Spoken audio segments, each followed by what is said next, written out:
is how do I build a wardrobe of outfits instead of just basics? So we're so often given, like, everybody needs these basics, and there's a lot of people promoting that you have to have these basics to make a wardrobe, and then suddenly you go, I've got these basics, but everything feels bland because everything is too basic. So this is where accessories come in. Accessories are really useful for turning those basics into something interesting. You want to make sure that those basics also work together, that they have a color palette in common. And this is why having a color palette where your neutrals work with your colors is really important.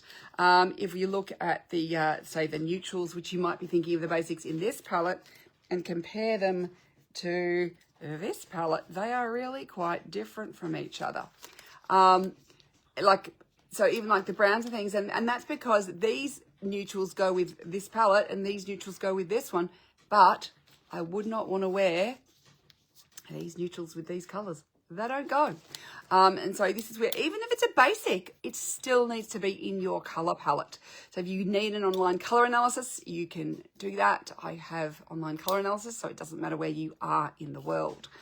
But yeah, so thinking about an outfit, what makes an outfit? It's A, that the colors coordinate.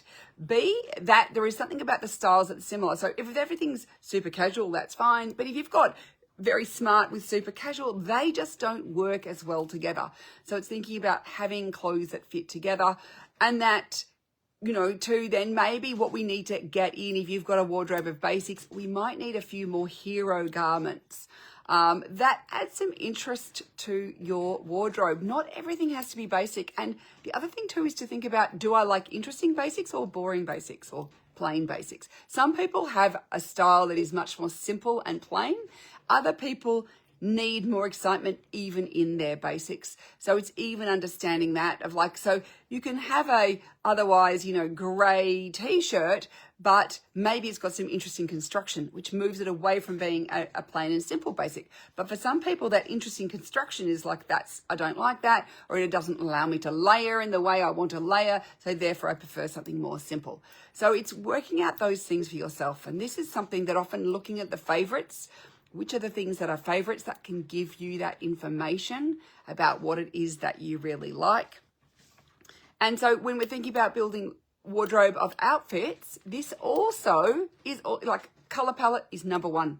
When you have a color palette where everything works together, you will find outfits come together really easily. So today I felt like wearing this blouse. It's too cold here for it, but fortunately I have in fact I've got two tops under here, but they're all in the same colorway because my wardrobe is filled with the same colorway. So very easy for me to layer, and this is a merino wool underneath this blouse, so I can wear it even on a winter's day. So this is where it becomes so much easier. When you have the colors that work together, suddenly you have more options to build outfits. And of course then my jewelry too, because my jewelry, it's all around the colors that I wear and my signature colors. So I am always looking for things that they will naturally work together. So it's thinking about outfits, it's thinking about maybe a hero piece here and there, and it's thinking about accessories. They are the things you want to think about, but of course you need to know your lifestyle and what works for you. And that's where too, understanding your personality is so important, because you want to be choosing the things that are you, not copying me or copying anybody else. This is where we usually go seriously wrong. It's when we start copying other people and then we don't feel good and we don't feel comfortable. What you want to do is understand you and then build a wardrobe around you and who you are, your lifestyle, your location, how you spend your time and what you enjoy wearing and what you feel comfortable in, because it's got to be comfortable to you. I hope that helps, and thank you for watching or listening, and I hope you have a wonderful rest of your day. Bye for now.